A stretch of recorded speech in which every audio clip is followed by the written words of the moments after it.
Hi everyone, today I'm going to show you guys how to shoot inside a studio.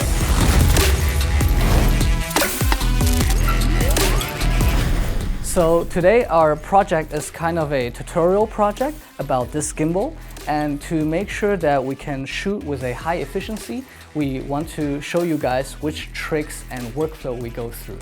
So first let's talk about the camera setups. We have here the camera A red Scarlet weapon. On the other side we have camera B, which is a Scarlet X. And then we have camera C, which is this GH5 shooting the top-down shot. It is attached onto a boom pole, which is again attached onto two light stands. And of course, the great thing is to have the cinematographers to be able to see all the live feed. So here we have first for the top-down view, one HDMI cable going through here, so they can see the image right here on this screen. And beside that, for the other two cameras, we have this amazing Cine Eye wireless transmitter.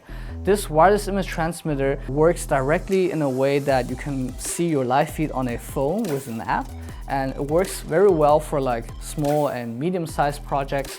And here we can see both cameras actually have them attached.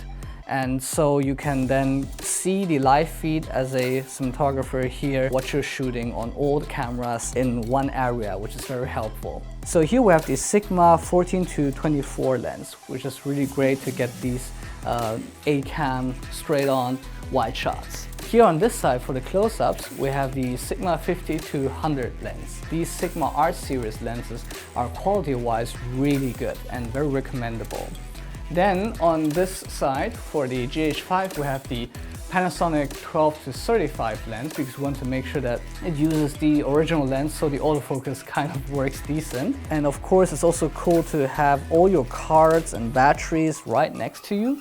In this case, this camera position will also sometimes get some close-ups, move closer. And in this case, I strongly recommend this macro 100mm lens from Canon for these kind of tech product shoots, because with this lens you can get really up close and show people, for example, the buttons you press or what's showing on the screen, and also immediately the production value also looks very beautiful with these macro shots.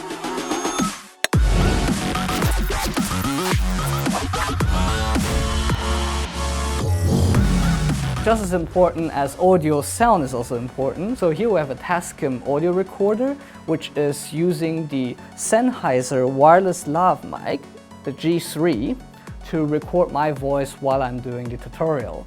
And this one's pretty reliable, and you can get a very clean audio, which later we would sync up with all these cameras with Plural Eyes. So lighting wise, here we have the key light, which is a quasar crossfade and an aperture amaran going through a diffusion by grip 1. This is really amazing, and giving me the key light from the front.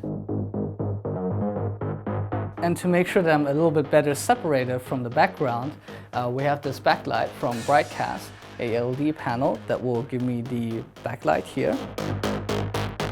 And on this side, we want to fill a little bit, so the contrast is not too strong. So here we have an aperture amaran with a chimera, 35°, to make sure that the light doesn't spread everywhere and just fills a little bit the area that is a bit too dark. So this is a quasar Q-line light, soft lighting, and we often use this mobile light to quickly fill in some places when we do the close-up shots. And with this technique, you can quickly get your close-up shots looking more beautiful. So for run and gun shooting, often I really like batteries because you're just way faster and mobile. But for these type of studio shoots, you don't want to hassle around and have to constantly change your batteries. So for all the lights, we can see that we have attached them here to those plugs, so you don't have to charge them anymore. And of course, this goes same for these screens, and also for this A camera, which is also wall plugged. For the host or the person who's demonstrating all the tech products, you want to make sure that most of the stuff is already ready on the table or next to it. So here we have the components that we're going to be demonstrating, and here we have all the tools that we're going to need. So scissors, screwdrivers, and so on. And also to make sure that your product looks really clean and beautiful, cleaning tools should be also right next to it so it's easy to access. So here we have, for example, brush. When you are going for the close-ups, you will need it. Duct tape always saves someone's life.